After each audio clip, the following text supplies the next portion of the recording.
मङ्गलं भगवान् वीरो मङ्गलं गौतमो गणी मङ्गलं कुन्दकुन्दाद्यो जैन धर्मोऽस्तु मङ्गलं सर्वमङ्गलमाङ्गल्यं सर्वकल्याणकारकं प्रधानं सर्वधर्माणां जैनं जयतु शासनं जैनं जयतु शासनं जैनं जयतु शासनं। जय बोले अनंतानंद सिद्ध परमेश्वरी भगवान की जय। आचार्य श्री आदिसागर जी गुरुदेव की जय। आचार्य श्री महावीर कीर्ति जी गुरुदेव की जय। आचार्य श्री हिम्मत सागर जी गुरुदेव की जय। गणाधिपति गणधराचार्य कुंतु सागर जी गुरुदेव की जय। वैज्ञानिक धर्माचार्य श्री गंगानंद जी गुरुदेव की जय। परम पूज्य प्रज्ञा के दिगंबर जनाचार्य श्री गुप्तीनंद जी गुरुदेव की जय। जिनवाणी माता की जय। आज हमारे सामने बहुत ही सुंदर प्रसंग है। वात्सल्य रत्नाकर जो वात्सल्य के धनी थे, ऐसे आचार्य श्री विमल सागर जी गुरुदेव की पुण्यतिथि का शुभ अवसर आ रहा है। उनके वात्सल्य की चर्चा अनेक गुरुओं के मुखारविंद से सुनी थी और साक्षात मैंने स्वयं उसका अनुभव किया है और देखा भी है। जब आचार्य श्री का सोनागिर सिद्ध क्षेत्र पर लास्ट चातुर्मास था, उस समय मुझे उनके दर्शन करने का सौभाग्य मिला। दर्शन के साथ साथ उनके वहाँ पर 10 लक्षण पर्व में वहाँ पर रहने का अवसर मिला। पास में जाकर के दर्शन करना और हर दिन गुरुदेव को आहार देना, दादी चित्रा अम्मा के पास में जाना और उनके कहे अनुसार वो जिनके पास पहुँच जाती उनके साथ में आहार देने के लिए जाना। और जब भी गुरुदेव आहार करके आते तो आहार के पश्चात वो कमरे में बैठकर ध्यान साधना में लग जाते। उस समय वो बहुत सारी अपनी मालाएं निकाल कर जाप करते थे और एक हाथ में जाप की माला रखते और एक हाथ से जाप करते जाते और दूसरे हाथ में रखते जाते थे। यह दृश्य हर दिन देखने को मिलता था और हर दिन गुरुदेव आहार के पूर्व पूरे पहाड़ की वंदना के लिए जाते थे और पूरे पहाड़ पर एक एक भगवान के चरण स्पर्श और भगवान चंद्र प्रभु का पंचामृत भव्य अभिषेक उनके सानिध्य में जो देखने का अवसर मिला वह पहली बार देखा। जिस जगह मैंने जन्म लिया मैंने कभी पंचामृत अभिषेक नहीं देखा था, लेकिन वह सोनागिर सिद्ध क्षेत्र का ऐसा प्रभाव कि जहाँ मैं पहली बार गई और वहाँ पर आचार्य श्री मिले। मैं ब्रह्मचारिणी अवस्था में थी और हर दिन गुरुदेव अभिषेक जिस समय चंद्र प्रभु का करवाने जाते उसी समय उस मंदिर के दर्शन करने का अवसर मुझे भी मिलता और मैंने कभी अपने जीवन में पंचामृत अभिषेक नहीं देखा था। इस कारण हर दिन दरवाजे के पास खड़े होकर अभिषेक देखती थी। हर दिन गुरुदेव अभिषेक जब गंधोदक देते तो गंधोदक देते समय हमेशा बोलते, गिले छोरी गंधोदक ले ले, आखिरी में तेरे को भी इसी परंपरा के अंतर्गत तो आना ही है, इसलिए अभी से अभिषेक लेना शुरू कर। और गुरुदेव से गंधोदक मिलता। उनके ये वाक्य सिद्ध हुए। जिस संघ में मैंने घर छोड़ा था वह संघ छूटा और उसके पश्चात आचार्य श्री की परंपरा में ही जिनको गुरुदेव ने आचार्य पद दिया, ऐसे हमारे वात्सल्य की विभूति परम पूज्य गणाधिपति गणधराचार्य कुंतु सागर जी गुरुदेव के चरण में आने का अवसर मिला। उनके शिष्य वैज्ञानिक धर्माचार्य श्री कनकानंद जी गुरुदेव के पास में आने का अवसर मिला और इन दोनों गुरुओं के निमित्त से मुझे इसी परंपरा में पीछी मिली, दीक्षक मिली।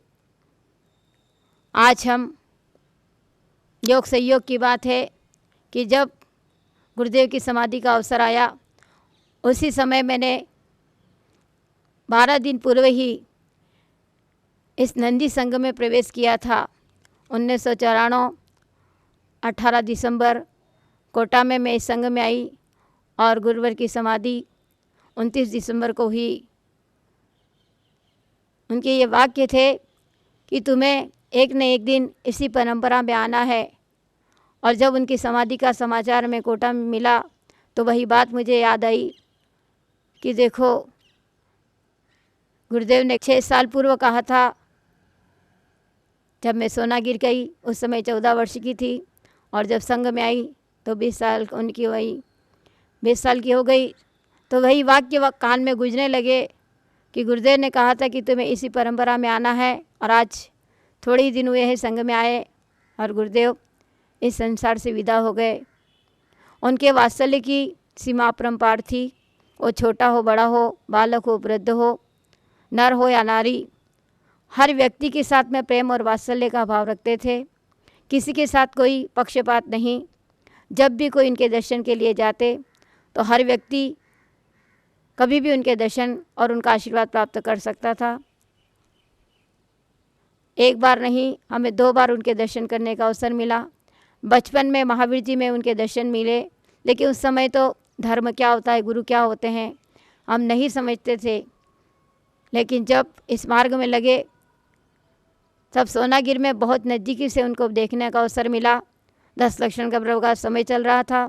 हर दिन गुरुदेव के वहाँ संघ में दोपहर के समय में प्रवचन होता था, और प्रवचन के समय में 10 या 20 श्रावक भी होते, तो 4-5 साधुओं के प्रवचन होते, माताजियों के प्रवचन होते, और साथ में लास्ट में आचार्य भगवान का आशीर्वाद सभी को सुनने मिलता। बड़े ही प्रेम और वात्सल्य से वो ये नहीं देखते थे कि लोग बहुत कम हैं, 10-15 व्यक्ति बैठे हुए हैं तो मैं कैसे प्रवचन दूं, बल्कि ये सोचते थे कि हम सब महावीर भगवान के वंशज हैं, क्योंकि ये परंपरा आचार्य आदि सागर महावीर कीर्ति गुरुदेव की परंपरा चली आ रही है।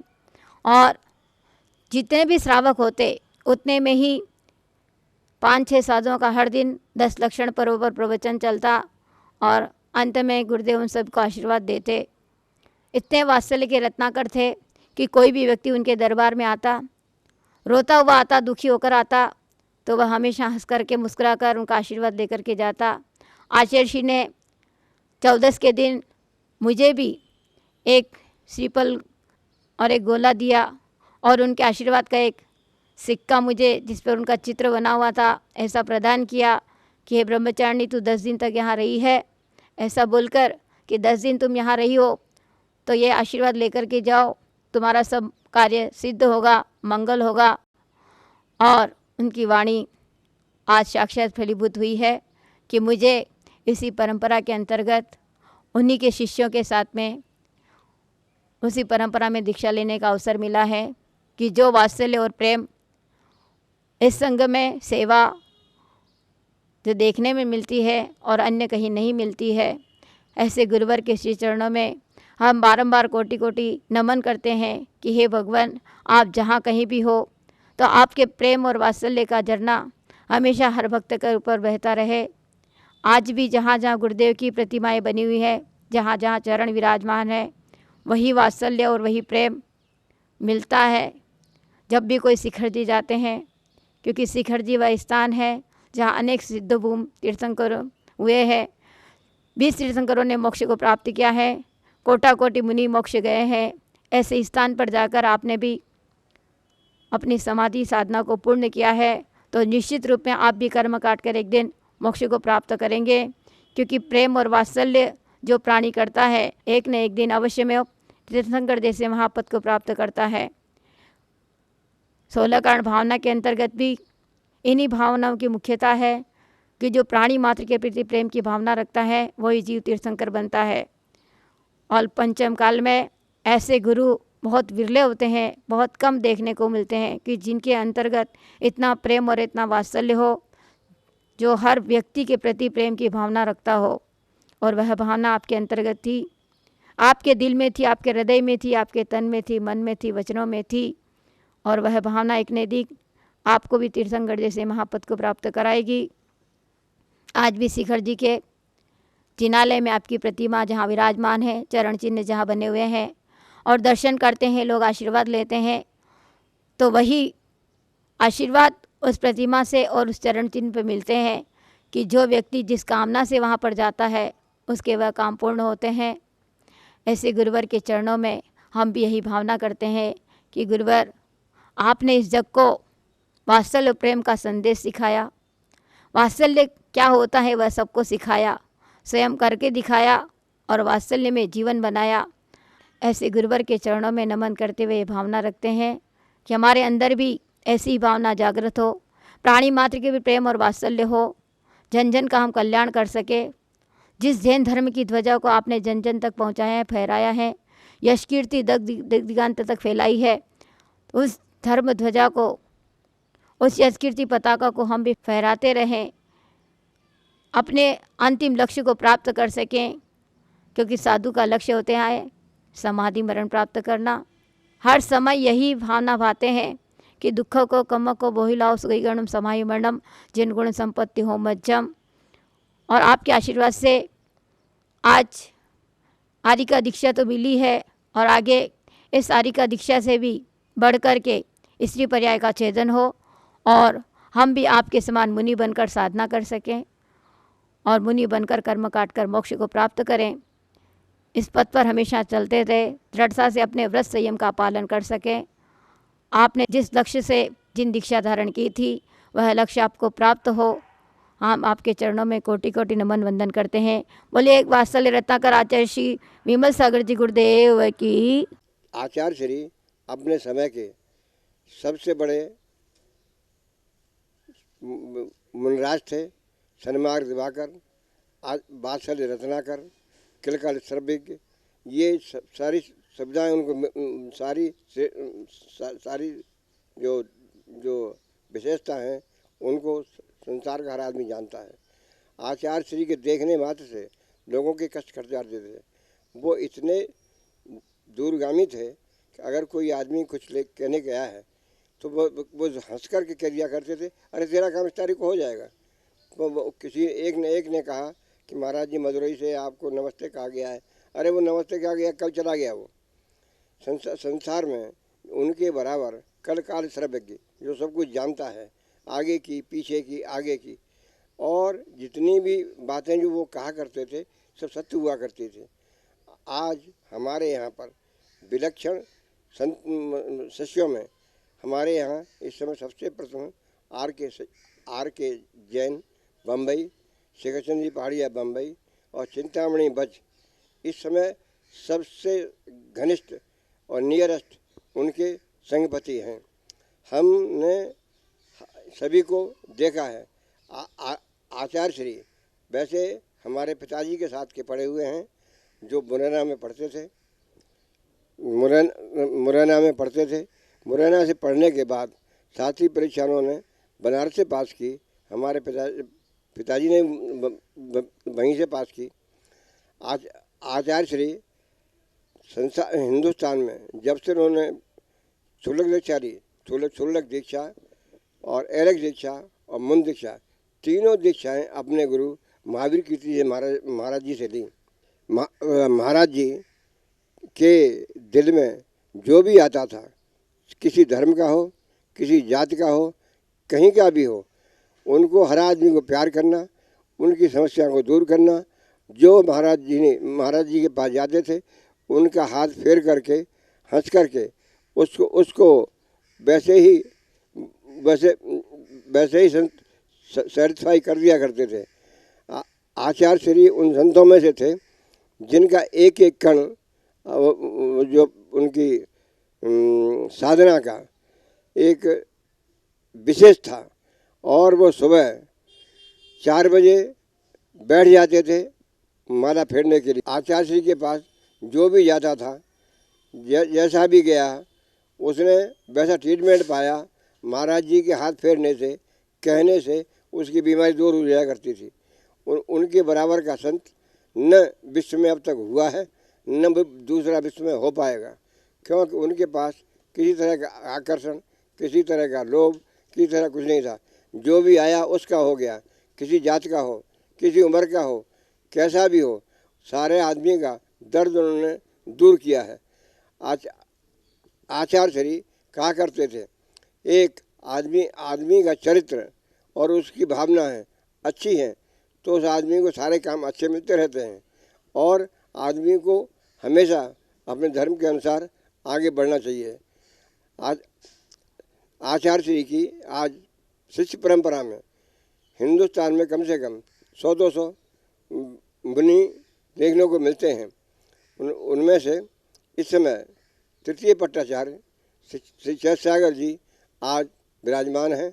आगरे में चतुर्मास उनका हो रहा है और उन्होंने एक उन्हीं की याद में, अपने गुरु की याद में, विमल सागर जी की याद में कोसबा में एक हॉस्पिटल बनवाया है, जिसकी लागत अभी तक 9 करोड़ खर्च हो चुकी है। करीब 6 करोड़ रुपये और खर्च होना है। वो जो है महाराज जी की जन्म स्थान के ऊपर है। महाराज जी के जहाँ जन्म स्थान था वहाँ पर उन्होंने जो है एक मंदिर बनवा दिया है, जो 5-6 महीने में तैयार हो गया है। मंदिर बन गया है। तीसरी उनकी योजना है वहाँ पर एक डेयरी कॉलेज खोलने की है। और आचार्य श्री का नाम जब तक दुनिया में रहेगा, जब संसार रहते हैं। वैसे उनके बारे में कहा जाता है कि चौथा काल बरस जाता था, चौथा काल बरस जाता था, जिस ओर आप आ जाते हैं था चमत्कार को नमस्कार सब दौड़े दौड़े आते हैं। वो जगह तीर्थ बन जाती थी, जिस ओर आप आ जाते हैं मानव पशु पक्षी सभी जीव आशीष तुम्हारा पाते हैं, गुणगान तुम्हारा गाते हैं। हाथों से इशारे से आशीष जो आपका मिलता था वो जो है उसके सारे दुष्ट कष्ट दूर हो जाते थे। पीड़ा की नहीं जिसे पीड़ा, जो पर की पीड़ा हटते थे। आचार्य विमल के दर्शन ही सब पाप समन कर देते थे। पीछे से आशीष तुम्हारा हरता था जग का कंदन, और विमल चंद्र के चरण के पर मेरा सबने सदा नमन। हम यहाँ पे पर्युषण पर्व मनाने के लिए हमेशा हमको बाहर जाना पड़ता था। रोज के दर्शन करने के लिए पंचमी और चौदस के दिन पूरे सकल दिगंबर जैन समाज के ये हाल थे कि वो बोरीवली या बॉम्बे जाते थे और वहाँ हमको दर्शन मिलता था। और वो टाइम भी वहाँ जाने के पश्चात हमको खाना जैन भोजनालय में खाना खाते थे। वो हमारा उस समय दुर्भाग्य था। और आचार्य विमल सागर जी महाराज जी के सानिध्य में यहाँ जब आए, वो हमारे केकावत साहब ने सब हिस्ट्री बताई। और जो आए वो निमित्त ज्ञानी थे हमारा सकल दिगंबर समाज को। उन्होंने उनकी 44 से जो मूर्ति हमको प्रदान की, वो मूर्ति आज हमारे एक काका जी थे वर्धचंद काका जी, उन्होंने उस टाइम वहाँ बोला और छोटी सी कुटिया में उन्होंने दी जगह। वो कुटिया में वहाँ 12 साल तक वहाँ मूर्ति रही। इसके पश्चात 95 के अंदर 83 में महाराज जी आए थे और 95 तक वहाँ रही। और फिर ये मूर्ति यहाँ विराजमान करके हमारा किकावत परिवार और हमारा जितना और बहुत सारे लोग थे, उन्होंने मिल के ये परिवार ये मंदिर का पंचकल्याण करवाया। और आज पूरा समाज, जब भी पंचकल्याण होने के पश्चात लोगों की स्थिति इसके पहले और उसके पश्चात इन मूर्तियों का इतना अतिशय और बाबा का इतना आशीर्वाद रहा कि आज हर परिवार सकल दिगंबर जैन समाज का बहुत उन्नति किया। और आज उन्नति करके उन्होंने अपने आज भी वो लाभ ले रहे हैं। और इसी विश्वास में आचार्य विमल सागर जी महाराज के हम सब ऋणी हैं। और आज जो भी उनकी जो देन थी वो इससे आज पूरा सकल दिगंबर समाज बहुत उन्नति कर रहा है और आगे भी उन्नति कर रही है, हमारी भावना है। और बोलो महावीर भगवान की जय, बोला आचार्य विमल सागर जी महाराज की जय, बोला आचार्य भरत सागर जी महाराज की जय।